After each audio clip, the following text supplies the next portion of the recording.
Di tengah luasnya jagat raya, sebuah bintang jatuh melintas, meledak dari kekacauan menuju semesta, terbang lurus ke sebuah tempat yang dipenuhi kehidupan dan ketidakaturan. Kegemparan ini segera menarik perhatian beberapa makhluk. Tak lama kemudian, sebuah tatapan agung tercurah, diiringi gelombang melodi yang naik dan turun. Bintang jatuh itu pun tertarik masuk, menyatu dengan simfoni agung tersebut. Sebuah suku kata baru yang belum pernah ada sebelumnya lahir dari peristiwa ini, beresonansi di luar harmoni agung, terdengar baru namun tetap menyatu dengan irama yang ada. Boleh diterima. Sang pemilik tatapan itu menarik kembali perhatiannya. Sreek. Pencapaian tercapai, melangkah ke Middle-earth. Deskripsi, telah memasuki Middle-earth. Hah? Angin, padang rumput, gemerisik daun, kicauan burung. Dan sensasi hangat di wajahnya. Jason membuka matanya. Sinar matahari menusuk sarafnya, membuatnya langsung menyipitkan mata. Butuh beberapa saat baginya untuk menyesuaikan diri dengan cahaya, sebelum akhirnya ia mulai mengamati sekeliling. Hal pertama yang menarik perhatiannya adalah sebuah baris teks kecil yang melayang di depannya. Pencapaian, mengapa gaya tampilannya terasa begitu familiar? Middle-earth. Jason berdiri dan menarik napas dalam-dalam. Ia merasa sangat segar, dengan aroma samar rumputan dan tanah basah yang jauh lebih harum daripada rumah bobroknya. Ia berdiri di bawah pohon ek besar, dikelilingi oleh padang hijau yang membentang sejauh mata memandang.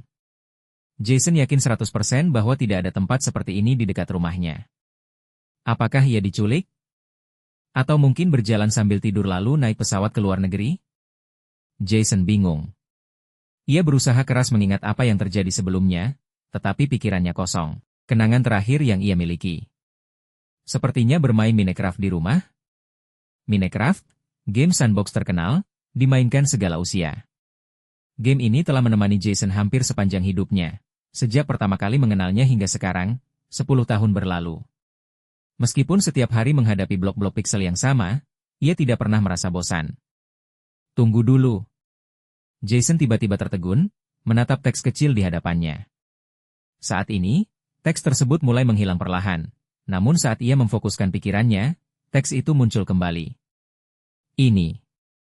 Bukankah ini sistem pencapaian dari Minecraft? Terkejut oleh penemuannya, Jason baru menyadari ada sebuah prompt transparan di sudut kanan atas penglihatannya. Tutorial, buka inventaris. Inventaris? Dengan sedikit niat dalam hatinya, sebuah antarmuka yang sangat ia kenal terbuka. 3 baris inventaris, 1 baris slot item. Serta gambar tubuh penuh Li Wei yang agak kaku di pojok kiri atas, dengan 4 slot armor di sampingnya. Saat menutup inventaris, Jason juga menemukan bahwa kini ada deretan indikator darah dan lapar di bidang pandangnya. Mungkin karena terlalu lama pingsan sebelum bangun, bar lapar miliknya sudah turun setengah. Apakah aku berpindah ke dalam game? Saat Jason sedang mempertimbangkan untuk mencoba meninju batang kayu untuk membuat meja kerja, sebuah suara menghentikan pikirannya. Halo? Kau baik-baik saja? Modul bahasa dimuat.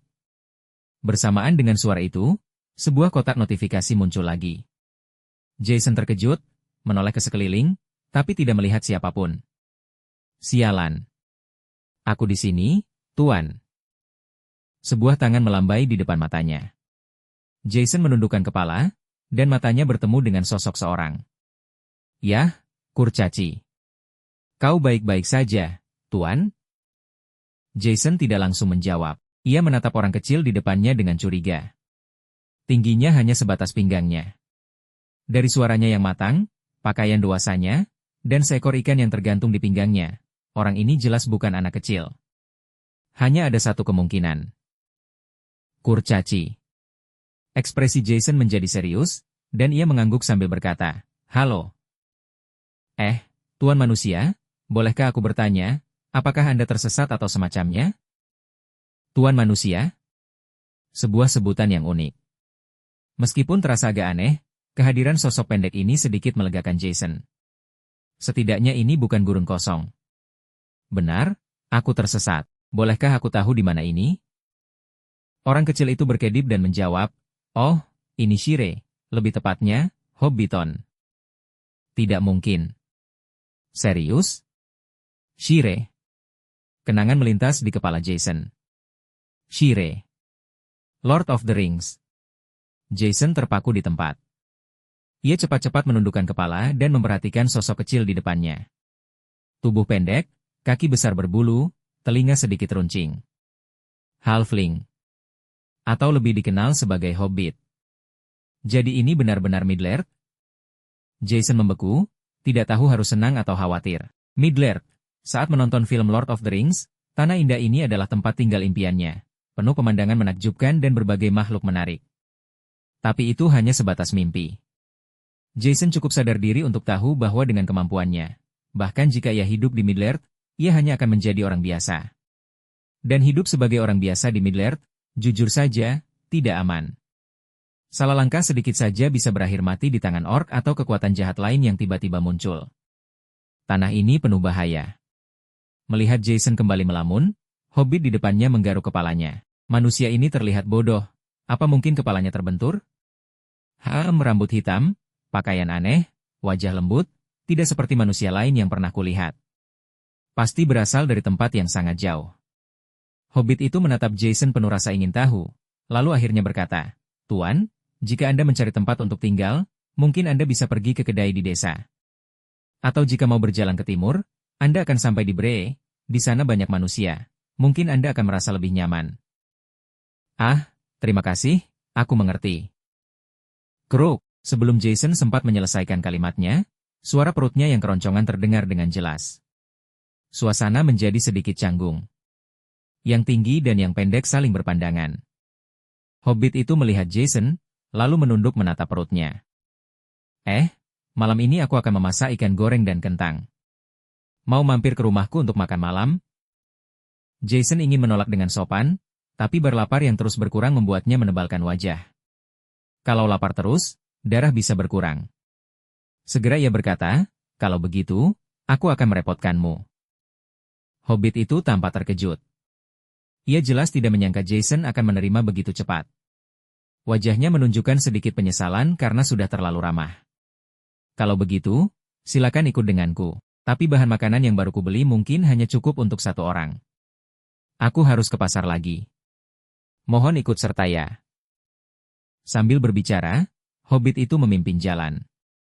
Jason mengikutinya tanpa malu, dan setelah berjalan sebentar, ia melihat rumah-rumah gua khas Hobbit bermunculan di kejauhan.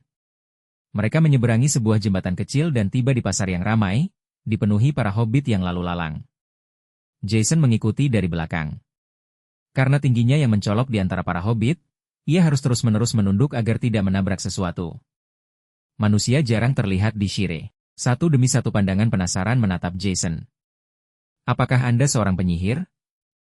Akhirnya, seorang anak Hobbit memberanikan diri bertanya dengan mata berbinar. "Penyihir? Apa dia mengira aku Gandalf?" "Bukan, aku bukan penyihir," Jason menjawab sambil melambaikan tangan. Namun sebelum ia sempat berkata lebih banyak, si anak sudah ditarik pergi oleh orang tuanya. Saat itu, Hobbit yang mengundangnya makan malam juga telah selesai berbelanja dan memanggil Jason untuk keluar dari pasar. Akhirnya, setelah meninggalkan keramaian, Jason menghela napas lega. Ia tak perlu lagi terus-menerus menunduk. Setelah berjalan sebentar, mereka berhenti di depan sebuah rumah gua. "Ini rumahku, Tuan." Hobbit itu membuka pintu dan berkata sambil menoleh, "Bagi manusia, mungkin langit-langitnya agak rendah, tapi masih nyaman untuk duduk. Masih agak awal untuk makan malam. Ini waktunya minum teh sore, mungkin kita bisa makan sesuatu dulu." Jason membungkuk dan masuk ke dalam. Ia menutup pintu perlahan dan melihat-lihat kabin kecil itu dengan mata berbinar penasaran. Kenapa suasananya terasa begitu familiar? Pandangan Jason tertarik ke sebuah kotak kayu kecil di dekat pintu. Ia tiba-tiba teringat sesuatu. "Oh ya, namaku Jason. Belum sempat menanyakan namamu." Hobbit itu, yang baru saja meletakkan belanjaannya di dapur, tersenyum dan membalas dengan formal. "Oh, salam kenal, Jason. Namaku Baggins." "Bilbo Baggins?" Jason terpaku, tertegun. Mungkinkah nasib benar-benar seaneh ini? Dalam sekejap, teka-teki itu terpecahkan. Tak heran jika peti kayu itu terlihat begitu familiar. Bukankah itu peti mas kawin milik ibunya? Seketika, hawa dingin menjalari punggung Jason. Dia menoleh ke arah Bilbo. Hobbit malang itu sama sekali tidak sadar bahwa rumahnya yang nyaman sebentar lagi akan menghadapi kekacauan, dan bahwa peti mas kawin ibunya akan dipakai sebagai sandaran kaki oleh segerombolan kurcaci. Sebuah pikiran nakal tiba-tiba terlintas di benak Jason. Ia melangkah ke depan, membungkuk sopan di ambang pintu, lalu berkata dengan senyuman tipis, "Jason, siap melayani." Bilbo terpaku, tanpa terkejut dengan sapaan tak terduga itu. Ia ragu sejenak, lalu buru-buru merapikan rompinya, membalas dengan sopan, "Bilbo Baggins, siap melayani." Jason kembali membungkuk, lalu melangkah masuk ke dalam lubang hobbit yang hangat dan mengundang itu. Aroma kayu, kertas tua, dan sesuatu yang manis yang sedang dipanggang memenuhi udara.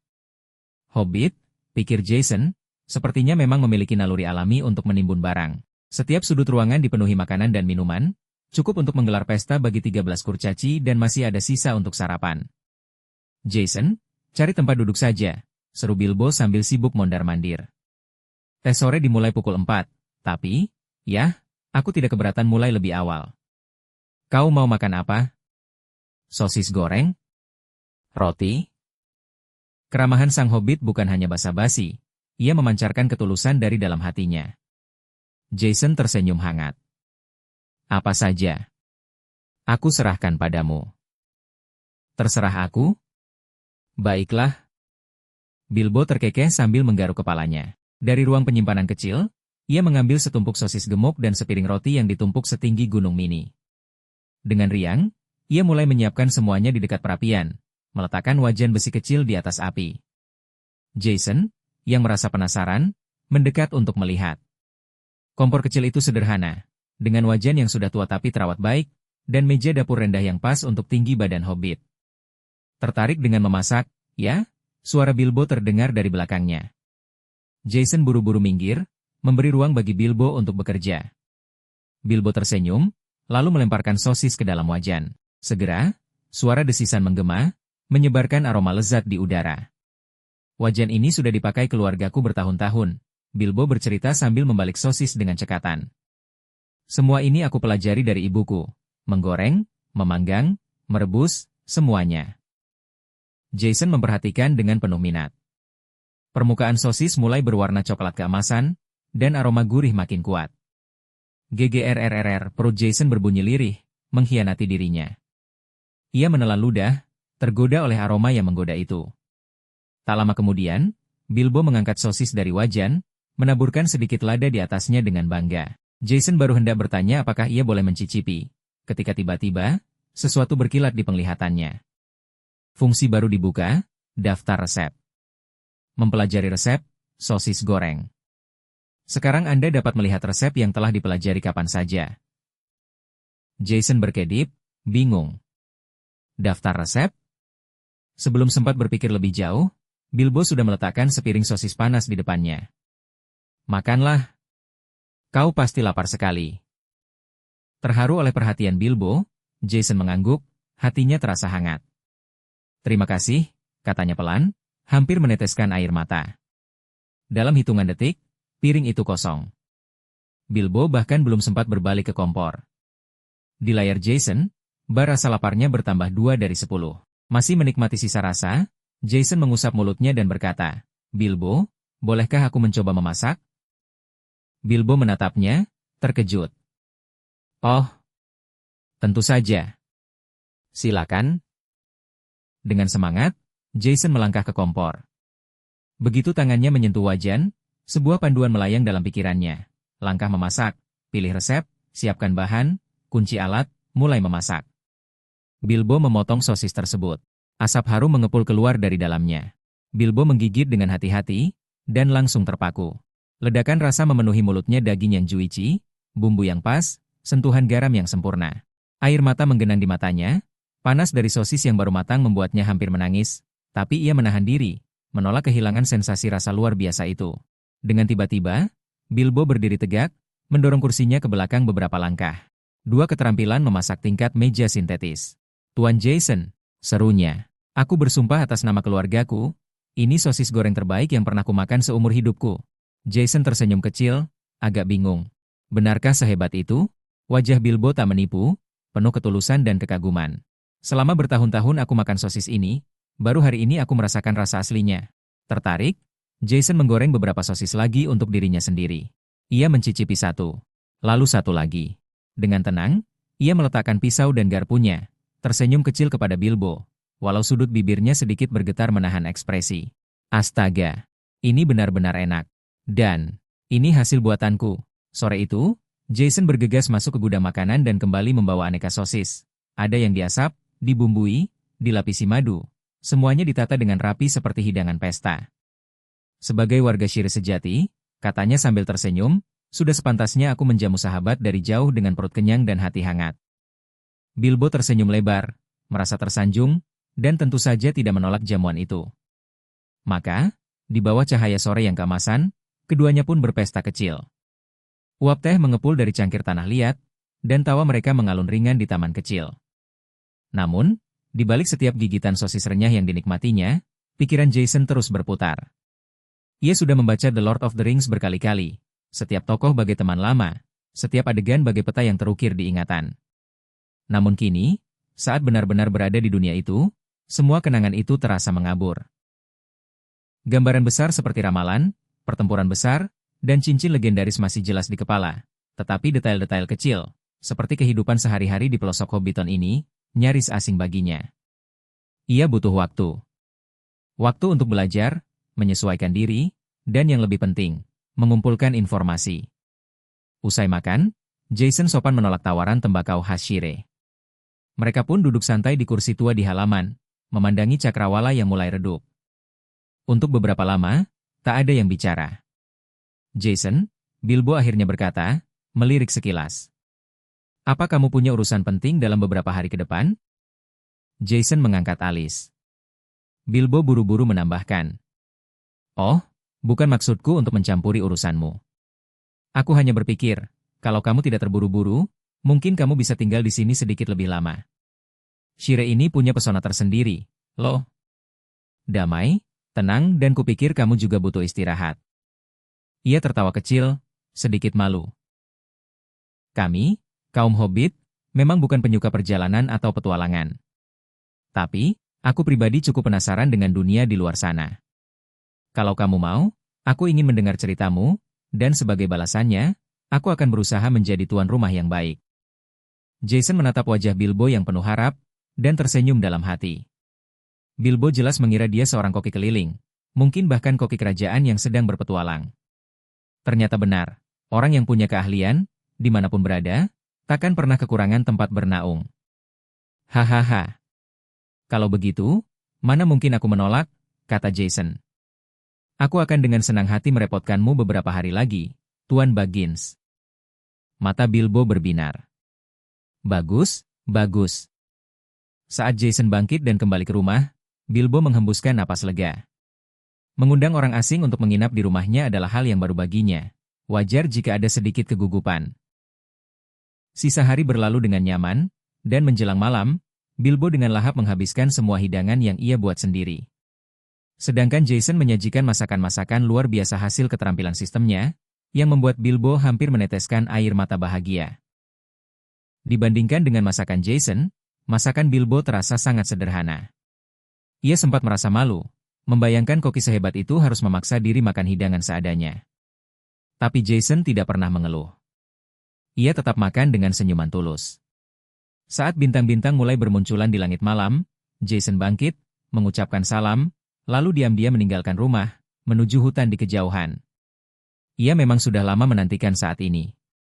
Setelah memastikan tak ada orang di sekitar, Jason melangkah mendekati sebuah pohon besar dan menghantam batangnya dengan kepalan tangan. Dum. Suara tumpul terdengar. Retakan halus mulai merayap di kulit kayu. Tangannya bergetar sedikit, tapi tetap utuh. Ia menghantam lagi. Dum. Dum. Dum. Pohon itu berderak pelan. Dengan pukulan terakhir, terdengar bunyi, kerak. Sebilah kayu pecah dari batang, dan seluruh pohon tumbang, menggetarkan tanah dan menerbangkan burung-burung ke langit. Sehelai kayu kecil melayang perlahan di udara sebelum jatuh ke tanah.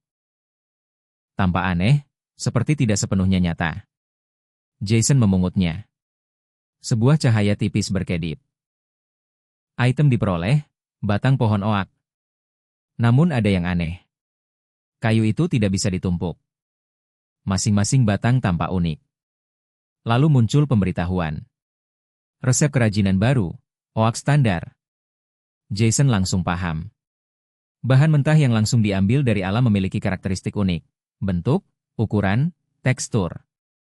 Tapi setelah diproses, mereka bisa diseragamkan, bisa ditumpuk dan dipakai. Ia memasukkannya ke dalam kolom sintesis 4 kisi bawaan ransel dan melakukan gerakan untuk menstandarkan dan mengubahnya menjadi oak standar yang dia kenal. Pencapaian, standarisasi. Dengan pemahaman yang jelas di benaknya, Jason tersenyum puas, segera terus bekerja, mengetuk kayu dan mengumpulkan bahan di mana-mana. Semakin banyak kayu dikumpulkan, semakin banyak resep terbuka. Meja kerajinan, beliung kayu, dan akhirnya alat-alat batu. Jason mulai menggali tanah di bawah kakinya dan mulai mengumpulkan bahan galian dan dimasukkan ke dalam ransel. Ia bahkan membuat tungku untuk membakar arang, karena tambang batu bara belum ia temukan. Prestasi diperoleh, perlengkapan batu. Saat akhirnya ia keluar dari liang galian, langit malam membentang luas, bertabur bintang, dengan bulan sabit menggantung di tengahnya. Indah sekali, bisiknya. Sudah waktunya kembali ke rumah. Bilbo pasti sudah menunggu untuk makan malam kedua. Malam di Shire turun dengan lembut, seperti selimut yang dijahit dari cahaya bintang dan mimpi yang tenang. Namun, Bilbo Baggins merasa gelisah. Aku akan merapikan ruangan, katanya sambil melirik ke arah lorong. Akan lebih mudah tidur kalau tidak berantakan. Yang kosong, di dalam. Aku bantu, ujar Jason, langsung melangkah mendekat.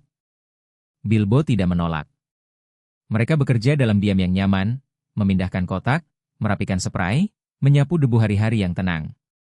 Baru ketika Jason membungkuk untuk mengangkat sebuah peti di dekat jendela, ia akhirnya mengutarakan pertanyaan yang sudah lama mengganggu pikirannya. Ngomong-ngomong, sekarang jam berapa ya? Bilbo mengerjap. Sekarang? Ya malam, tentu saja.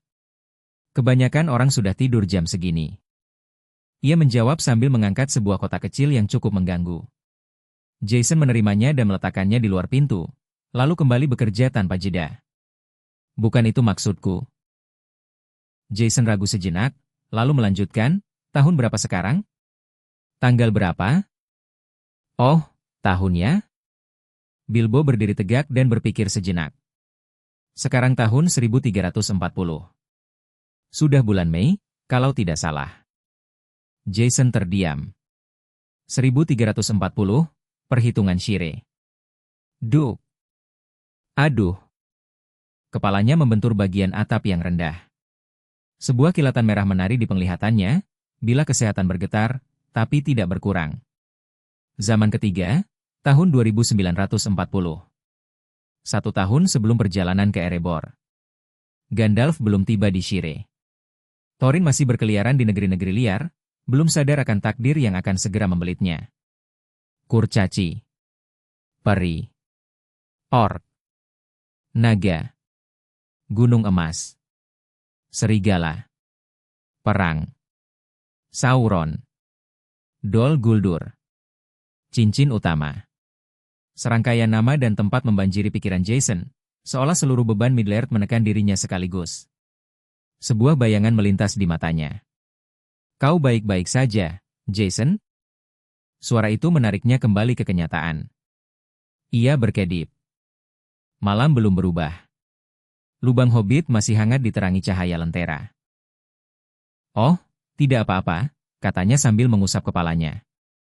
Tadi cuma terbentur sedikit. Kau pasti termasuk tinggi di antara manusia, canda Bilbo. Jason berdiri tegak refleks. Tentu saja, tinggiku 1,85 meter. Gedebuk. Langit-langit membalas dengan keras. Ia meringis dan langsung membungkuk lagi. Bilbo tertawa pelan. Hati-hati. Jason mengusap kepalanya yang nyut-nyutan, ikut tertawa kecil, meskipun pikirannya masih melayang ke tempat lain. 1 tahun. Apa yang bisa dilakukan dalam 1 tahun? Hari-hari damai sepertinya selalu berlalu dalam sekejap mata. Beberapa hari telah berlalu. Suatu malam yang tenang, setelah camilan larut malam, Jason duduk sendirian di taman. Dia bertengger di kursi kayu kecil, sehelai rumput di antara bibirnya, menatap kosong pada bintang yang sangat terang yang berkilauan di langit malam beludru. Untuk orang biasa yang didorong ke dunia ini tanpa dukungan, tidak peduli seberapa berpengalaman dalam pengetahuan The Lord of the Rings, ruang lingkup tindakan dalam 1 tahun akan minimal. Bahkan bertahan hidup, atau sekadar memahami di mana seseorang telah mendarat, bisa menjadi tantangan yang tidak dapat diatasi. Tapi Jason bukan orang biasa. Dia tidak perlu khawatir tentang hal-hal seperti itu. Klik. Jason, ini sudah larut. Apakah kamu belum tidur? Memalingkan kepalanya, Jason melihat Bilbo berdiri di ambang pintu. Sebentar lagi. Aku ingin duduk di sini dan mengamati bintang sedikit lebih lama. Baiklah. Jangan lupa untuk mengunci pintu. Bilbo mundur ke dalam rumah. Jason menguap dan melirik indikator bercahaya yang melayang di bidang penglihatannya. Bila kesehatannya penuh, meteran kelaparannya meluap. Tiba-tiba, dia berdiri, berputar-putar, dan melihat kembali ke lubang hobbit yang nyaman di belakangnya. Kehidupan damai seperti ini tidak terlalu buruk. Asalkan tetap tidak terganggu. Fajar belum menyentuh cakrawala saat pintu rumah hobbit kembali bergerak. Bilbo mengucek kantuk dari matanya dan berjalan pelan dari tempat tidur, kakinya menapak lembut di lantai kayu saat ia mengintip ke ruang depan. Jason? Jason berdiri di ambang pintu, berpakaian rapi. Sebuah ransel kecil menggantung di bahunya. Kau sudah mau pergi? Tanya Bilbo sambil menggosok matanya. Petualangan tak menunggu siapapun, Tuan Baggins, jawab Jason sambil membungkuk hormat. Terima kasih atas keramah tamahanmu. Semoga suatu hari nanti aku bisa membalasnya. Bilbo ragu, lalu melangkah maju. Tak bisa tinggal sedikit lebih lama? Masih banyak hal yang ingin kutunjukkan padamu. Jason memberinya senyum hangat, senyum yang berkata selamat tinggal lebih jelas dari kata-kata manapun. Bilbo merasakan benjolan perpisahan di tenggorokannya. Tapi ia menelannya dan mengangguk. Tunggu sebentar, katanya, berbalik dan menghilang ke dalam ruangan belakang. Saat kembali, ia membawa sebuah bungkusan yang dibungkus rapi. Ini. Tidak banyak, tapi sedikit makanan. Kau pasti membutuhkannya. Jason menerimanya dengan terkejut. Ia berlutut, menepuk bahu Bilbo dengan lembut. Terima kasih, temanku. Meski waktu mereka singkat, mereka telah berbagi cerita, makanan, dan tawa, cukup untuk membentuk ikatan. Pastikan kau datang lagi, kata Bilbo, suaranya mengandung sedikit keengganan. Jason mengangguk. Aku akan datang. Perpisahan adalah hal biasa di Middle-earth. Tak perlu perpisahan yang berlebihan, hanya sebuah tatapan, lambaian tangan, dan dua teman yang kembali ke takdir mereka masing-masing. Sebelum pergi, Jason dengan tanpa malu meminta peta dari Bilbo. Meski ia dulu melihat dunia ini dari sudut pandang seperti dewa, melihat dari kejauhan sangat berbeda dengan menjelajahinya. Shire, tempat awal banyak kisah, dikelilingi oleh jalan yang dikenal maupun yang terlupakan. Di utara, reruntuhan Arnor dan dataran tinggi Angmar yang kelam. Di barat, tempat perlindungan Prilindon dan pegunungan biru yang menjulang. Di timur, jembatan Brandywine menuju Bree dan lebih jauh ke Lonelands, wilayah para pengembara, mata-mata waspada, dan bahaya tersembunyi. Di selatan jalan itu ada tempat yang lebih kelam lagi, hutan tua yang berbisik dan perbukitan Barrow Downs yang berhantu. Jason memindai peta dengan mata terlatih dan menetapkan pilihan pada sebuah lokasi yang menjanjikan, timur dari Bree, sebidang tanah yang dikenal sebagai Lonelands. Tersembunyi. Sepi. Tenang. Sempurna untuk membangun rumah. Fondasi. Masa depan. Terlebih lagi, di masa depan, rombongan Thorin dan sang pembawa cincin akan melewati wilayah itu. Jason tak berniat melewatkan momen-momen seperti itu. Markas di sana akan strategis. Ia langsung berangkat. Dari fajar hingga senja, Jason berlari tanpa henti. Sistem yang ia miliki memberinya satu keunggulan. Selama ada makanan, ia tak akan lelah. Harganya? Ransum habis dengan cepat. Persediaan seminggu yang diberikan Bilbo habis dalam setengah hari. Namun kecepatannya tiada banding. Jason melewati desa-desa Shire, jembatan Brandywine, dan mencapai perbatasan hutan tua dan Barrow Downs sebelum malam tiba. Perjalanan 1000 mil yang dikompres menjadi sehari. Langit telah gelap sepenuhnya. Di bawah bintang, Jason menemukan pohon mati di pinggir jalan. Ia mengeluarkan kapak batunya. Tok! Tok! Tok! Pohon itu mengerang, lalu roboh dengan suara menggelegar yang menggema di tanah kosong. Ia tak berkedip. Dengan metodis, Jason memotong batang pohon itu menjadi potongan-potongan kecil dan menumpuknya menjadi unggun api. Api segera menyala, berkeretak dengan nyala hidup. Ia membuka bungkusan makanan besar, satu slot penuh menurut sistem. Anehnya, satu item bisa dikompresi ke dalam satu slot hanya jika dianggap sebagai satu kesatuan. Jika tidak, setiap bagiannya memakan ruang sendiri. Ia menusukkan sosis ke tongkat, menyandarkannya ke api, dan memikirkan resep kerajinan. Perisai, baju zirah, alat, hambatan utamanya sekarang jelas. Besi. Kayu berderak di belakangnya. Jason melirik ke arah api. Tampak meredup. Aneh. Kayu ini cepat sekali terbakar. Ia meraih sebatang lagi, dan menghantam sesuatu. Gedebuk. Jantungnya berdebar. Ia berbalik, perlahan. Dari bayangan di balik api muncul wajah mengerikan, kulitnya kelabu, matanya kosong menyala merah. Menggantung, diam, mengawasi. Sebuah mayat mengering, digerakkan oleh kekuatan jahat. Tangan Jason mencengkeram erat pedang batunya. Permainan telah berubah. Middle-earth mulai terbangun. Begitu pula kegelapan. Jason langsung berdiri, tubuhnya menegang. Bahkan sebelum pikirannya sempat sepenuhnya mencerna apa yang dilihatnya, tubuhnya sudah bereaksi terlebih dahulu. Naluri bertahan hidup yang mengakar, seperti milik binatang liar yang terpojok, langsung mengambil alih. Dengan kecepatan luar biasa, ia melompat mundur dan mencabut pedang batunya. Sinar merah itu masih menatapnya, tidak berkedip. Kepala kering itu perlahan-lahan naik dari balik bayangan batang pohon, diikuti oleh tubuh yang tampak seperti mayat berjalan, kering, membusuk, dan bergerak dengan gerakan yang kaku namun pasti. Suara berderak terdengar dari tiap sendi yang bergerak, seperti ranting patah diinjak dengan sepatu berat. Jason menarik napas dalam-dalam. Ia tahu tempat ini penuh dengan bahaya. Hutan tua dan Barrow Downs bukanlah tanah yang sepi tanpa alasan.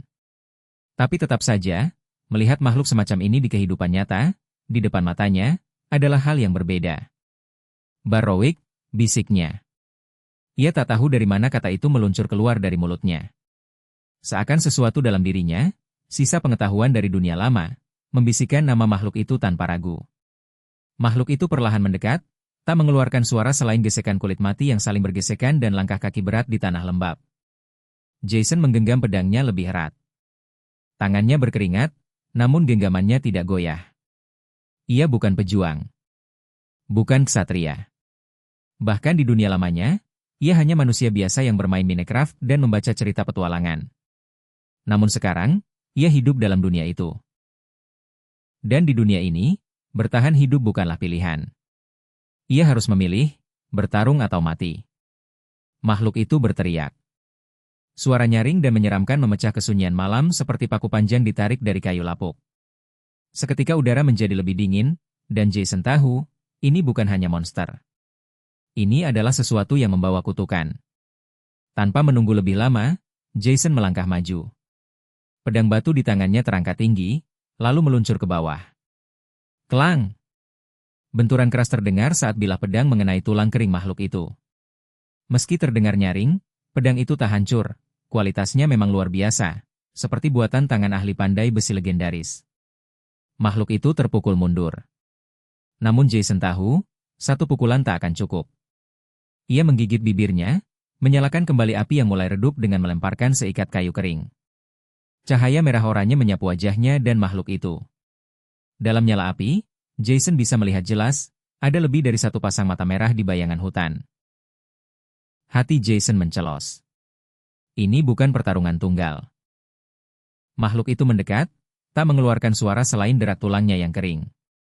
Wajahnya seolah dikuliti hidup-hidup, namun masih mempertahankan bentuk kasar seorang manusia. Matanya bersinar merah menyala, bukan cahaya kehidupan, tapi pantulan kutukan yang sudah lama membusuk di perut bumi. Jason berdiri pelan, tak ingin membuat gerakan terburu-buru. Tangannya mantap menggenggam gagang pedang batu yang terasa hangat di genggamannya, seolah benda itu sadar, seolah ia tahu bahwa malam ini akan ditulis dalam darah. Makhluk itu mengangkat tangannya perlahan, lengan kurus bagai ranting mati, dan udara seketika menjadi lebih dingin. Nafas Jason mengembun. Sial, gumamnya pelan. Barrowick. Ia pernah membaca tentang mereka. Penjaga makam tua. Hamba kegelapan yang terjebak antara hidup dan mati, meringkuk dalam liang dingin, hanya menunggu jiwa-jiwa malang untuk ditarik masuk. Jason tak menunggu. Dengan teriakan pendek, ia menerjang maju. Pedangnya menebas ke samping, membelah udara dan mengenai bahu makhluk itu. Alih-alih darah, hanya kabut hitam yang menyembur keluar, mendesi seperti amarah yang terpendam terlalu lama.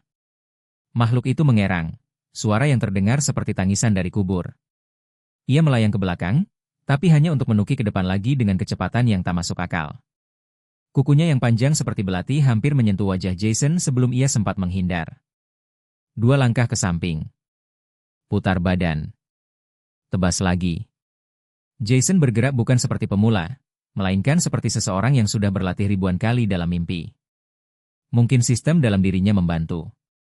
Atau mungkin, keberanian juga bisa menjadi statistik. Pertarungan berlangsung cepat, brutal, sunyi. Setiap hantaman yang Jason terima terasa seperti diserap tulangnya. Makhluk itu bukan hanya fisik, ia membawa rasa takut, rasa kehilangan, rasa hampa yang menggoda pikiran manusia untuk menyerah. Jangan, desis Jason, menggertakkan giginya. Ia mundur, menarik napas dalam-dalam, lalu memanggil sesuatu dalam pikirannya, menu crafting. Tangannya bergerak cepat, hampir seperti refleks, 2 kayu, 1 batu api. Torch, terang X1. Api menyala dari obor yang baru dibuatnya, jauh lebih terang dari api unggun biasa. Cahaya itu memukul balik kegelapan, dan makhluk itu meraung. Tak suka cahaya, ya? Jason menyeringai. Ia mengayunkan obor itu, memaksa makhluk mundur. Langkah demi langkah, sampai makhluk itu terdesak ke akar pohon mati. Matanya kini tak lagi menyala, hanya memancarkan ketakutan purba. Dengan satu tebasan terakhir, Jason menghantamkan pedang batu ke tengkoraknya. Retak. Makhluk itu hancur menjadi debu, dan malam kembali sunyi. Jason berdiri diam, mendengarkan. Tak ada suara lain. Tak ada napas lain. Hanya jantungnya sendiri yang berdetak cepat, mengingatkannya bahwa ia masih hidup. Ia menghela napas, menjatuhkan diri ke tanah dengan lelah, punggung bersandar pada batang pohon. Bahkan di dunia seperti ini, bahkan dalam tubuh baru dengan kemampuan luar biasa, ketakutan tetaplah nyata. Namun satu hal juga menjadi jelas. Jason tidak hanya sedang menjelajah. Ia sedang berperang. Dan malam ini, ia menang. Pencapaian diperoleh, pemburu monster. Persyaratan terpenuhi, membunuh makhluk musuh. Pencapaian spesial diperoleh, pembantai Barrowick. Persyaratan terpenuhi, membunuh seorang Barrowick. Sistem gelar diaktifkan. Gelar terbuka, pembantai Barrowick. Jason mengangkat alis. Tidak ada bonus status, tidak ada buff tersembunyi. Hanya pengakuan. Ia menyeringai tipis. Lumayan. Pencapaian terkunci, pengelana makam. 1 penemuan pengetahuan. Gelar didapat, penjelajah kuburan. Jason berkedip. Notifikasi itu memudar seperti embusan napas di atas kaca. Penjelajah kuburan, gumamnya, nyaris tak terdengar. Dengan satu kedipan dan satu pikiran, ia membiarkan gelar itu tinggal di inventarisnya. Gelar memang berguna, tapi lebih baik disimpan untuk saat-saat di mana efek tambahannya benar-benar penting. Beberapa memberikan bonus negosiasi, yang lain meningkatkan ketahanan terhadap rasa takut, tapi semuanya menunjukkan citra kepada dunia. Ia belum siap menyebut dirinya penjelajah kuburan. Belum. Antarmuka transparan itu memudar seperti kabut di bawah sinar matahari. Tepinya lembut, tidak mengganggu. Jauh dari HUD mengganggu yang ia kenal dari game lain. Yang ini terasa lebih internal. Seperti indera keenam yang terlihat. Ia belum menemukan asalnya, belum sepenuhnya. Ia muncul tak lama setelah ia tiba di dunia ini, menemani instingnya, memberinya potongan-potongan data, status, item, nama, tanpa membanjirinya. Tanpa berpikir panjang, ia mengetuk pakai dan mengalihkan perhatian ke bangkai tak berbentuk yang terbaring di dekatnya, Barrowick yang telah dikalahkan. Kini roh jahat itu telah dikalahkan, dan tubuhnya runtuh menjadi mayat kering, dengan anggota tubuh yang terpuntir dalam sudut-sudut aneh, lebih menyedihkan daripada menakutkan. Angin dingin berbisik melintasi tanah lapang, mengangkat abu dari bara yang sekarat. Udara masih menyisakan bau busuk, aroma tanah kubur yang terganggu dan sesuatu yang lebih tua, lebih salah. Pohon-pohon di sekitarnya tidak bergoyang, mereka menjulang, seperti penjaga diam yang gelisah oleh apa yang telah terjadi. Jason berjongkok. Jarinya menyentuh tanah, yang runtuh seperti debu tulang. Ia membalikkan mayat itu, hati-hati menghindari tatapan matanya yang cekung. Sekarang kosong dan seperti kaca, tapi entah bagaimana masih mengawasi. Cahaya bulan memantul dari perhiasan yang berserakan. Cincin, gelang, manik-manik yang teranyam dalam pakaian upacara yang telah usang. Permata berkilauan seperti embun beku di bawah cahaya obor. Mayat itu dulunya kaya, darah bangsawan, mungkin, dikubur dengan kemewahan untuk mengesankan dunia berikutnya. Jason menunduk. Tas kulitnya hancur saat disentuh, tapi isinya masih utuh. Cincin perak berukir rune, selembar perkamen terlipat, dan liontin berbentuk burung terbang. Cincin itu berkilau samar dalam cahaya obor. Pandangannya terasa geli, muncul prompt baru. Kau menemukan relik langit kosong. 2 kemauan saat dikenakan. Terkunci saat dipakai. Ia membolak-balik cincin itu. Indah, dengan cara yang hikmat. Ia memasukkannya ke dalam inventaris. Belum saatnya. Belum sampai ia benar-benar tahu fungsinya. Liontin itu menyusul. Tidak menyala. Tidak berbunyi. Tapi terasa berat. Seolah makna telah meresap ke dalam logamnya. Pilihan muncul di sudut pandangannya, tidak mencolok namun tepat. Jason mengarahkan pikirannya ke setiap pilihan, insting menavigasi antar muka. Ia memilih, transfer semua, dan item-item itu berkilau dan menghilang, diiringi denting lembut yang menandakan pembaruan. Jason menghela napas lewat hidung. Ya, sudah kuduga. Kejahatan telah diusir, gumamnya. Beristirahatlah dengan tenang. Tangannya, tak terganggu, bergerak cepat. Perhiasan berdenting lembut saat dimasukkan ke dalam tasnya. Ia tidak merasa bersalah, hanya pragmatis. Ini adalah hasil pertama yang ia dapatkan di negeri asing ini, dan ia membutuhkannya. Saat ia mengepak, lolongan terdengar dari kejauhan, panjang dan rendah, terlalu tinggi untuk serigala biasa. Jason menegang.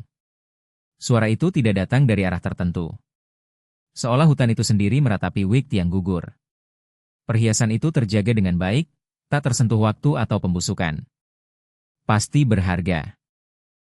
Ia akan menaruhnya di bawah sinar matahari esok pagi untuk menghilangkan kutukan yang tersisa, seperti yang disarankan oleh lore aslinya. Jika berhasil di buku, mungkin berhasil di sini. Puas, ia berbalik ke senjata kuno yang tergeletak beberapa langkah jauhnya. Sebuah pedang, masih tajam meski telah berabad terkubur. Kau menemukan pedang makam kuno. 4 serangan saat dikenakan. Terkunci saat dipakai. Hanya itu. Tidak ada kemampuan khusus, tidak ada efek tersembunyi. Hanya angka datar. Jason mengernyit. Itu saja, gumamnya. Barrowick telah menggunakan pedang ini dengan efek mengerikan. Setiap tebasan menguras kehangatan dan kemauan. Tapi sekarang, di tangannya, pedang itu nyaris tak lebih kuat dari pedang latihan kayu. Ternyata kutukannya bukan berasal dari senjatanya, melainkan dari penggunanya. Tetap saja, ini baja sungguhan. Ia memasukkannya ke dalam tas, sebagai trofi, kalaupun bukan senjata. Ia bangkit dan menatap sekeliling untuk terakhir kalinya. Asap melingkar tipis dari api, kini tinggal bara, tanpa kehangatan. Hutan itu sunyi, tapi bukan damai. Ini adalah kesunyian sesuatu yang mengamati. Menunggu. Tempat ini telah mencicipi kematian, dan bekasnya masih terasa. Jason memadamkan bara dengan hati-hati, desis bara bertemu tanah basah terdengar terlalu nyaring dalam keheningan. Saatnya pergi. Tempat ini telah melihat kematian malam ini, dan aroma kayu terbakar bisa menarik perhatian yang tidak diinginkan. Mungkin karena suaranya, dari kegiatan menebang pohon tadi, atau mungkin sekadar sial. Entah bagaimana, seorang Barrowick mendekat terlalu dekat ke jalan. Terlalu dekat ke dirinya. Ia berlari diam-diam melewati pepohonan, jubahnya berbisik tertiup angin. Waktu berlalu. Bintang-bintang bergeser, dan akhirnya fajar melukis langit dengan emas yang membakar perlahan. Jalan membelok tajam dan naik ke punggung bukit. Jason mendakinya dengan langkah mantap, sepatu botnya berderak di atas rumput yang dihiasi embun beku.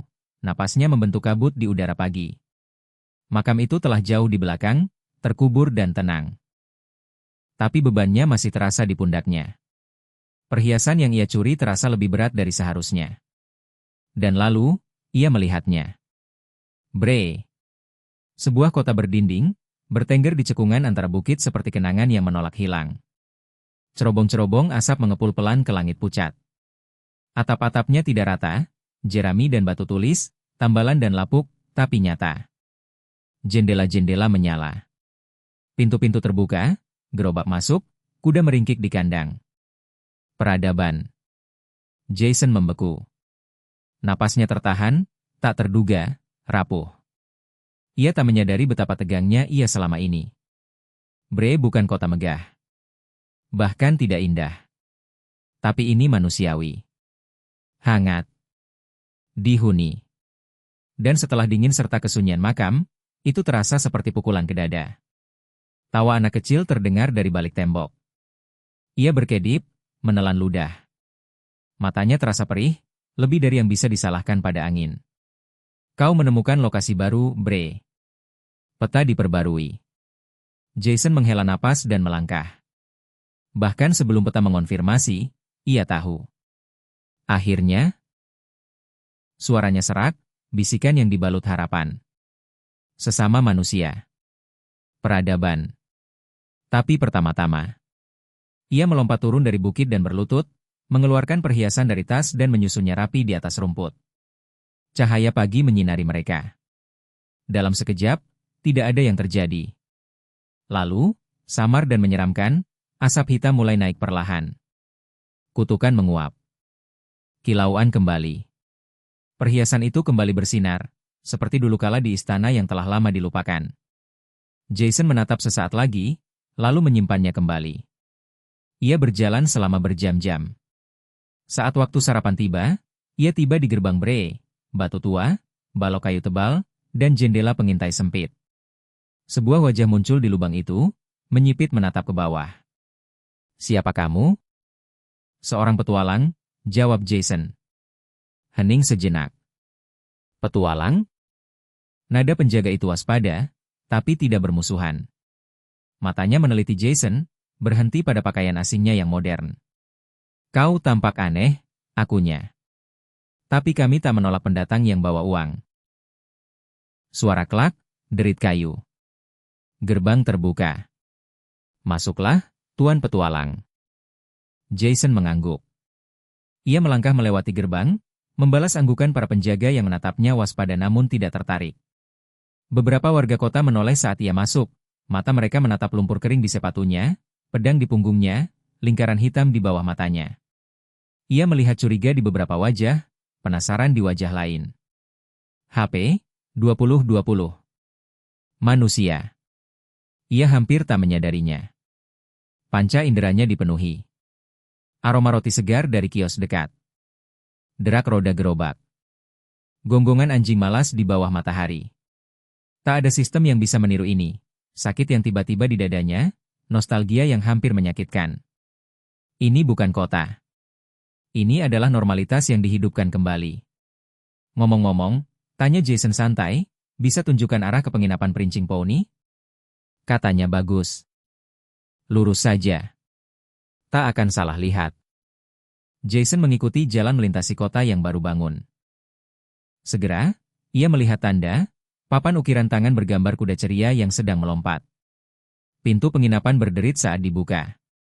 Di dalam, cahaya api temaram, percakapan, bunyi gelas. Tercium aroma asap kayu, bir tumpah, daging panggang, dan manusia. Jason berdiri sejenak, tak bergerak. Penginapan ditemukan Princing Pony. Ia mengambil meja di pojok.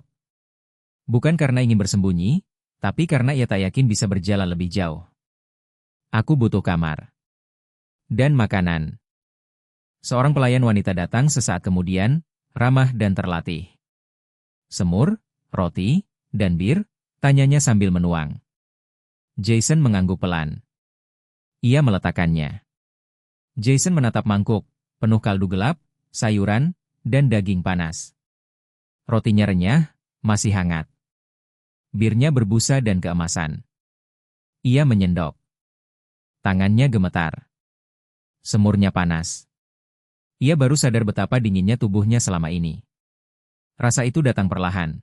Asin, rempah, kedalaman rasa yang tak ia kecap selama berhari-hari. Ini bukan makanan. Ini adalah kelegaan. Sesuatu dalam dirinya pecah saat itu, pelan dan seketika.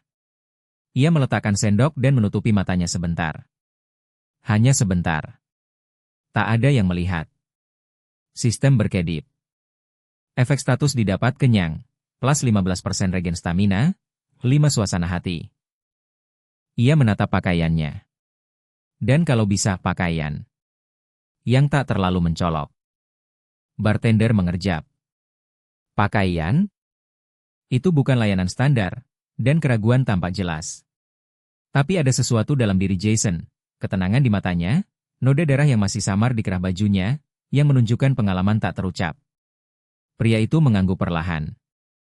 Tergantung berapa yang ingin Anda bayar, Tuan. Keling. Sebuah koin jatuh ke atas kayu dengan suara jernih. Beberapa kepala menoleh.